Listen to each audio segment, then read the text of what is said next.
Annamayya రాయచోటిలోని SN కాలనీలో AP IT విద్యాశాఖ మంత్రి నారా లోకేష్ జన్మదిన వేడుకలు నిర్వహించారు. ఈ సందర్భంగా మండిపల్లి భవన్లో ఏర్పాటు చేసిన భారీ రక్తదాన శిబిరాన్ని మంత్రి మండిపల్లి రాంప్రసాద్ రెడ్డి ప్రారంభించారు. ఈ క్రమంలో ముందుగా మంత్రివర్యులు రక్తదానం చేశారు. జిల్లాలోని యువత భారీగా తరలివచ్చి రక్తదానం చేశారు. అలాగే లోకేష్ పుట్టినరోజు సందర్భంగా మంత్రి ఆధ్వర్యంలో పలు సేవా కార్యక్రమాలు నిర్వహించారు. జిల్లా నలుమూలల నుంచి ఇచ్చే ప్రజలకు అన్ని వసతులతో పాటు అన్నదాన కార్యక్రమం ఏర్పాటు చేశారు.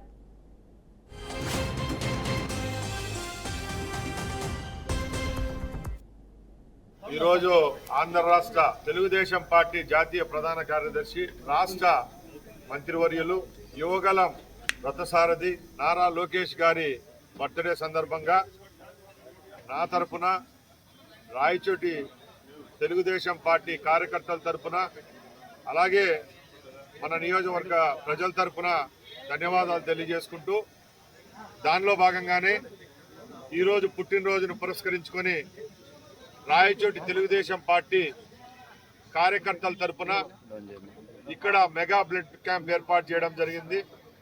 దాంట్లో మా యొక్క లక్ష్యం ఎక్కడ హంగు ఆర్భాటాలకు పోకుండా కార్యకర్తలంతా ప్రాణదానం చేసే విధంగా ఏ విధంగా రక్తం ఉపయోగపడుతుందో ఈరోజు కూడా తమ వంతుగా వాళ్ళు వచ్చి రక్తదానం చేయవలసిందిగా పిలుపునిచ్చాం.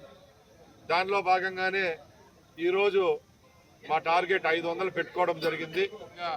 ఏ కార్యక్రమాలు చేపట్టాలో దాని అంతటికీ మీ యొక్క సహాయ సహకారాలు ఉండాలి. అలాగే ఈరోజు ఈ పుట్టినరోజు కార్యక్రమానికి విచ్చేస్తున్న తెలుగుదేశం పార్టీ కార్యకర్తలందరికీ విందు భోజనాలు కూడా ఏర్పాటు చేయడం జరిగింది. అందరూ ఇక్కడికి విచ్చేసి ఈ కార్యక్రమాన్ని జయప్రదం చేయవలసిందిగా కోరుకుంటూ ఈరోజు ఆంధ్ర రాష్ట్ర తెలుగుదేశం పార్టీ